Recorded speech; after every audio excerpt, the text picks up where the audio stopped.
এই সমাজ নোংরা। এই সমাজকে নোংরামির থেকে বাঁচাতে হলে আমাদেরকে যেতে হবে দ্বীনের পথে, ইসলামের পথে, কল্যাণের পথে। কোরআন বলছে যারা জান্নাতে যেতে হবে সমাজের অন্যায় বাদ দিয়া তাদের গুণ লাগবে 4টা। কয়টা? কোয়ালিটি লাগবে কয়টা? সবাই বলেন না কয়টা? 4 গুণ যদি থাকে তুমি আমি জান্নাতি, 4 গুণ যদি না থাকে তুমি আমি জাহান্নামী। আমার মুসলমান বন্ধুগণ, গভীর মনোযোগ। আল্লাহ রাব্বুল ইজ্জত ওয়াল জালাল কোরআনে কারীমের 19 নম্বর পারা 25 নম্বর সূরা সূরা আল ফুরকানের 63 নম্বর আয়াত থেকে আল্লাহ বললেন, দুনিয়ার জমিনে যারা আল্লাহর গোলাম দাবি করবে, আশিক রাসূল দাবি করবে, তাদের কোয়ালিটি কি? আল্লাহ রাব্বুল ইজ্জত ওয়াল জালাল বললেন, ওয়া ইবাদুর রাহমানিল্লাযীনা ইয়ামশুনা আলাল আরদি হাওনা। আল্লাহ রাব্বুল ইজ্জত ওয়াল জালাল বলছেন, মুসলমানেরা এই দুনিয়ার জমিনে যারা আল্লাহর গোলাম দাবি করবে, আশিক রাসূল দাবি করবে, আল্লাহর গোলাম নিজেকে মনে করবে, বান্দারে আমার গোলামের 1 নম্বর গুণ হলো আমার গোলাম দুনিয়ার জমিনে কোনোদিন অহংকার করতে পারে না। কি করতে পারে না? কথা বলেন না কেন? কি করতে পারে না? অহংকার করা যাবে না। এই এলাকার ভিতরে আল্লাহ যাদেরকে পয়সার মালিক বানিয়েছেন, গাড়ির মালিক, বাড়ির মালিক বানিয়েছেন, মিল ফ্যাক্টরি শিল্প কলকারখানার মালিক বানিয়েছেন, পয়সার মালিক বানিয়েছেন। আপনার ছেলে মেয়ে ইউরোপ আমেরিকায় থাকে, পয়সার অভাব নাই। আপনি যদি দুনিয়ার জমিনে ক্ষমতার জন্যে, টাকা পয়সার জন্যে অহংকার করে বসেন, আমার আল্লাহ চাইলে 10 তলা থেকে থাবড়াইয়া গাছতলায় নামাইয়া দিতে আমার আল্লাহর 1 মিনিটও দেরি হবে না। কোন ঠিক কিনা?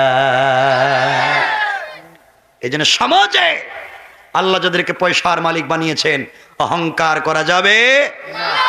আপনারা করেননি? না না, আপনারা তো ওলিয়া উলিয়া করে খেটে এলাকায় যা কই না কয়। এলাকায় খবর নিয়ে দেখেন, আজ থেকে 50 বছর আগে এই এলাকায় অনেকের ঘরে লাখ লাখ টাকা ছিল, মানে লাখপতি। আজ তার ছেলে মেয়েরা মানুষের বাড়িতে কাজ কাম করে খায়, আছে না নাই? আর আজ থেকে 50 বছর আগে এই এলাকায় অনেকের ঘর ছিল ঝুপড়ি ঘর, বৃষ্টি দিলে টিন লাগাবার পয়সা ছিল না। আজ তার ছেলে মেয়ের ঘরে আল্লাহ লাখ লাখ টাকা, কোটি কোটি টাকার মালিক বানাইছে। ঠিক কিনা জুড়ে বলেন?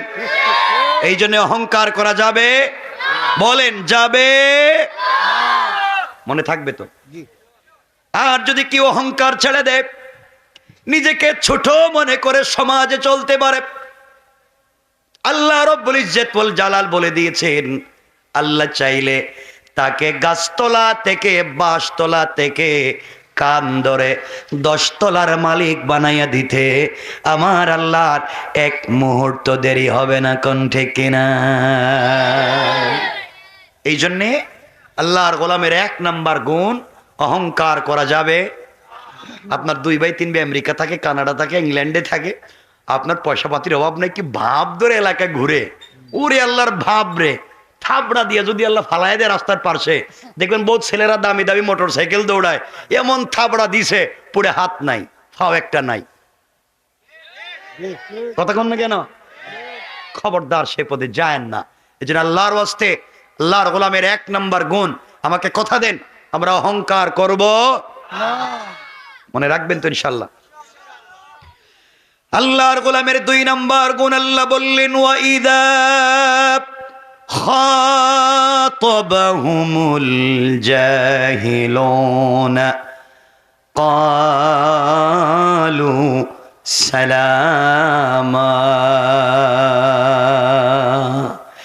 আল্লাহ রাব্বুল ইজ্জত ওয়াল জালাল বলছেন, মুসলমানেরা এই দুনিয়ার জমিনে যারা আমি আল্লাহর গোলাম দাবি করবে, আশিক রাসূল দাবি করবে, আমি আল্লাহর গোলাম নিজেকে মনে করবে, বান্দারে আল্লাহর গোলামের 2 নাম্বার গুণ হলো আমার গোলামকে কেউ গালি দিলে গালির জবাব দেওয়া যাবে না, আঘাত করলে আঘাতের জবাব দেওয়া যাবে না, গীবত শিকায়াত করলে জবাব দেওয়া যাবে না, সমালোচনা করলে জবাব দেওয়া যাবে না। আমি আল্লাহর গোলাম যারা দুনিয়ার জমিনে দাবি করবে, আমার গোলামকে কেউ যদি গালি দেয়, আমার গোলাম গালির জবাবে গালি না দেয়া ওই ব্যক্তির জন্যে শান্তি আর সালামতির দোয়া করে যায়। পড়েন সুবহানাল্লাহ। গালি দেওয়া যাবে যদি কেউ আমাদের গালি দেয়, আমাদের কষ্ট দেয়, আমাদের গীবত শিকায়াত করে, আমরা বিনিময়ে গালি দিব না।